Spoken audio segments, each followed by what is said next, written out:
모르는 게 되게 많아요. 어떨 때는 상담을 하다가도 이게 뭐지? 그리고 알았던 것도 헷갈리거든요. 그러니까 제가 완벽하게 안다고 생각을 하는 사람들도 있는데 그렇지 않습니다. 그렇지 않아요. 그래서 이분 때문에 저는 되게 재밌었어요.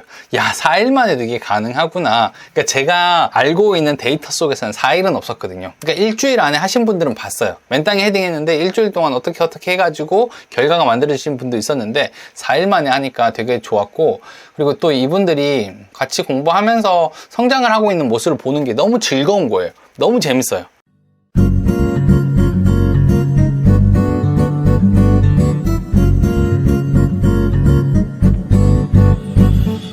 네, 안녕하세요. 반갑습니다. 근데 오늘은 좀 재밌는 에피소드로 이야기를 좀 시작을 해볼 건데, 이게 뭐냐면은 제가 되게 지난주에 정말 재밌는 얘기를 하나 들었는데, 이게 지금 저랑 같이 공부를 하는 분이에요. 근데 이분이 이제 창업한 지 4일 됐거든요. 월요일날 창업을 해가지고 월, 화, 수, 목, 그러니까 목요일날 같이 공부를 하는데 이날 이제 계약을 하나 했다는 거예요. 와, 그래가지고 되게 대단하다는 생각을 해서 그 얘기가 되게 재밌어서 가지고 왔는데, 요즘에 저랑 이제 공부를 하는 분들이 좋은 결과들을 얘기를 많이 해준단 말이에요. 그래서 저도 되게 자신감이 많이 붙었어요. 처음에는 조금 불안하기도 했는데 요즘 처음에는 이제 뿌듯하다가 이제 시간이 지나니까 이제 제가 자만심이 올라가는 거예요. 제 어깨가 막 올라갑니다. 내가 한 건 아니지만 나도 조금은 기여한 게 아닌가 라고 생각하고, 이런 생각하고 되게 조금 힘주고 있어요.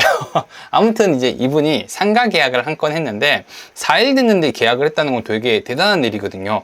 물론 이것보다 빨리 계약한 사람들도 제가 많이 만나봤어요. 하루 만에 계약하시는 분도 있고 이틀 만에 계약하시는 분들도 있어요. 근데 이게 다른 게 뭐냐면은 취업을 하거나 아니면 기존에 있던 것들을 가지고 계약을 하거나 인근에서 다른 데서 일을 하다가 옮겨서 계약을 하신 분들이 대부분이란 말이에요. 근데 이분은 바닥부터 아무것도 없는 상태에서 맨땅에 헤딩한 거였는데 4일 만에 계약을 했다는 건 정말 대단한 거거든요. 그러니까 매물이 없는 상태에서 그냥 해보지 라고 해가지고 시작한 사람이에요. 이런 사람들이 의외로 많은 게 뭐냐면은 하고 싶은데 아는 사람도 없고 매물도 없고 광고도 어떻게 하는지 모르는데 몰라, 시작하면 어떻게 되겠지 라고 생각을 해가지고 맨땅에 헤딩하는 사람들이 있거든요.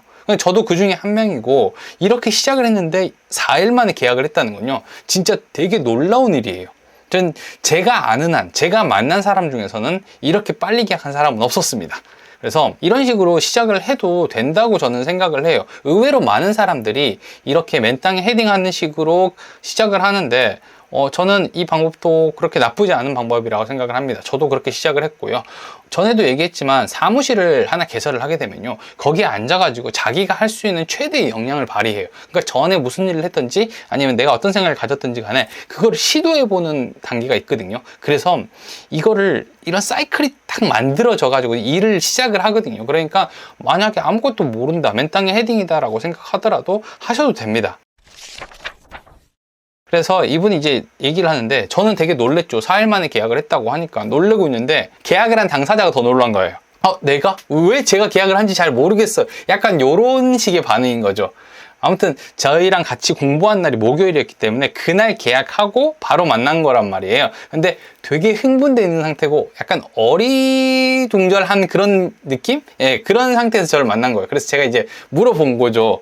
계약을 어떤 과정을 통해 가지고 하신 거예요? 라고 물어봤더니 설명을 해주는데 과정 자체는 되게 심플했어요. 이제 매물이 아무것도 없으니까 매물을 확보하러 나간 거예요. 밖으로 그냥 나간 거예요. 나가가지고 임대가 적혀 있는 곳에 연락을 해보거나 아니면 집주인 연락처가 적혀 있는 곳에 연락을 하면서 매물을 확보했고, 또 마침 이제 그러니까 건물주인이 매물을 내놓는 상가를 확보해가지고 바로 광고를 했는데, 그 광고에서 연락이 와가지고 바로 계약을 했다는 거예요. 그러니까 되게 특별할 거 없이 심플한 과정을 통해 가지고 계약이 이루어진 겁니다. 근데 여기서 특이한 점은 창업을 한 지 4일 된 사람이 이 과정을 통해서 계약을 했다는 게 되게 특별했던 거죠. 사람들은 이게 운이 좋았다라고 생각하거나 본인도 운이 좋았다라고 얘기를 하는데, 이게 과연 운일까? 저는 이걸 운이라고 생각하지 않거든요. 이 계약은 사실 이분밖에 할 수 없는 이유가 몇 가지 있어요. 이 계약 보면요, 상가 계약이라고 있잖아요. 상가 계약을 하는 사람들, 상가를 찾는 사람들은요, 이 동네에 있는 매물들을 다 체크를 하고 다녀요. 그러니까 개업을 하려고 하면은 내가 무슨 일을 하든지 간에 이 동네에 있는 매물들을 다 확인을 하고 다닌단 말이에요. 다 보러 다녀요. 그러니까 여러 부동산들을 만났을 거란 말이에요. 그럼 부동산들은 이 사람이 어떤 매장을 찾고 어떤 상가를 할 거고 어느 정도 금액을 찾는지를 알고 있단 말이에요. 근데 이 사람들은 다 알고 있어요. 그러니까 그냥 매물을 찾으면 되는 건데, 그러니까 고객이 있는 사람임에도 불구하고 물건을 찾지 않았어요. 근데 이분은 이 사람이 존재하는 것 자체를 몰랐거든요. 그러니까 고객이 있는지도 모르는데 물건을 찾으러 다니는 사람, 그러니까 둘 중에 하나를 비교를 해보면 되죠. 한 사람은 고객이 있는지 알면서 물건을 안 찾았고, 한 사람은 고객이 있는지도 몰랐는데 물건을 찾으러 다녔어요. 그러면은 누가 계약을 할까요? 누가 계약을 할까요? 당연한 결과 아닌가요? 이거는 사실 운이 아니라 노력의 결과라고 하는 거예요. 초보자들의 행운들은 대부분 이런 데서 시작을 합니다.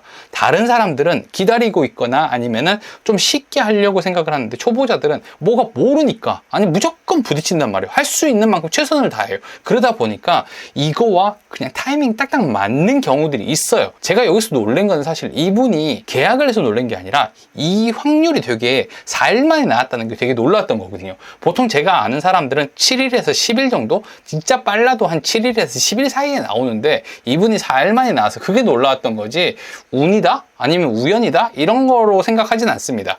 너무나 당연한 결과예요. 그러니까 사무실을 차린 거잖아요. 창업을 했어요. 맨땅에 헤딩을 하면서 사무실을 차렸는데 가만히 앉아있는 게 아니라 매물을 찾으러 다닌 거잖아요. 그러면은 되게 당연한 결과가 나와야 되거든요. 사무실을 차리면요, 사실 하나의 모험이 시작된다고 보면 돼요. 그러니까 제가 어렸을 때 봤던 영화 중에서 그 영화 있어요. 인디아나 존스? 이 영화 있거든요. 이 영화 되게 재밌게 봤었는데 이게 모험을 떠나는 거거든요. 결과는 몰라요. 그러니까 그 미지 속에서 어떤 보물이 있다라는 얘기만 듣고 출발을 한단 말이에요. 그리고 갖가지 시련이라든지 아니면 경쟁자라든지 이런 사람들과 다투어가면서 결국에는 목적지까지 가는 거거든요. 그러면 결과가 나온 거예요. 이분한테는 사실 그날이 모험을 하던 날이었고 그 결과가 조금 빨리 나왔던 것 뿐이에요. 이분은 그날이 아니었다 하더라도 다른 날 계약을 했을 사람인 거죠. 제가 이분한테 물어봤단 말이에요. 만약 오늘 계약 안 했으면 내일은 어떻게 할 생각이었어요? 라고 물어보니까 내일은 다른 방법을 통해 가지고 매물을 확보하려고 시도해 보려고 했습니다. 그리고 어차피 계약을 했지만 똑같이 할 거예요 라고 얘기를 한 거예요. 근데 이렇게 하는데 이분이 어떻게 계약을 안 하겠어요? 계약을 할 수밖에 없는 거죠. 물론 누구나 4일 만에 계약을 할 수 있는 건 아니죠.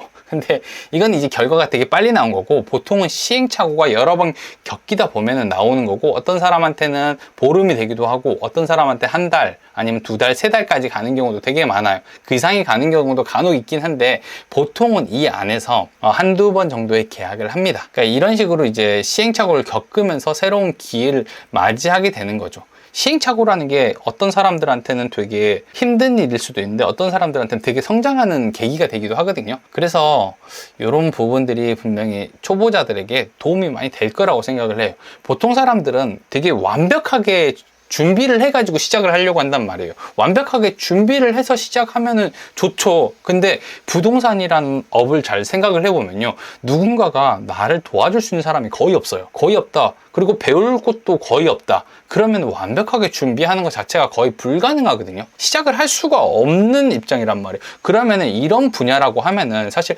맨땅에 헤딩을 하는 게 조금 더 결과가 좋은 경우가 훨씬 많아요. 그래서 주변에 있는 분들도 아무것도 없는데 시작을 하신 분들이 대부분이거든요. 그러니까 사람마다 성향이 좀 다를 수는 있어요. 어떤 사람들은 좀 더 준비를 완벽하게 해야 되니까 취업을 통해 가지고 잘할 수도 있고, 혹은 어떤 사람들은 아니 나는 모르겠으니까 맨땅 헤딩 해야 된다라고 생각할 수도 있어요. 그러니까 이게 나쁘다는 게 아니라 부동산이라는 그 업종 자체가 보통은 뭔가를 완벽하게 알거나 아니면 정리가 된 상태에서 매뉴얼을 가지고 시작을 하는 경우가 별로 없으니까 시작하시는 분들이 이걸 좀 알았으면 좋겠어요. 시스템이 거의 없습니다. 도전하는데 조금 더 결과를 잘 만드는 방법은요, 그냥 부딪히는 게 좀 더 좋은 것 같아요. 부동산이라는 업종 자체는 그래요. 다른 일들은 사실 준비를 할 수 있는데 부동산을 준비하기가 되게 어려운 업종이거든요. 근데 내가 하고 싶다, 아니면 내가 재밌다, 부동산 공인중개사로서 좀 성장을 하고 부동산 공부를 많이 해가지고 부동산 투자까지 이어주고 싶다라고 생각을 하게 되면은 이런 식으로 맨땅에 헤딩을 하는 것도 사실 좋은 방법인 것 같아요. 고객을 만날 때마다 막 새로운 도전이 시작되는 거거든요. 그러니까 저 같은 경우도 완벽하게 준비하고 완벽하게 모든 것들을 알고 일을 하는 게 아니에요. 모르는 게 되게 많아요. 근데 고객을 만나서 모르는 부분이 있으면 그때 공부를 하면 되는 거고, 필요한 것들은 그때 준비를 하면 되는 거기 때문에 사실 별로 두려워하지는 않습니다. 저 역시도 준비가 다 돼 있다고 생각하지 않기 때문에 준비가 안 된 분들이라 하더라도 이렇게 시작을 하셔도 괜찮은 것 같아요. 저는 진짜 맨땅에 헤딩하는 게 부동산에서는 가장 현명한 방법이 아닌가? 라는 생각을 좀 하고 있습니다. 저도요, 맨땅 헤딩. 예. 그러니까 이게 맨땅에 헤딩이라고 해가지고 사람들이 뭐 대단히 저 사람은 결연하겠다 이런 게 아니라, 기댈 데가 별로 없기 때문에 대부분 사람들이 이런 식으로 시작을 하거든요.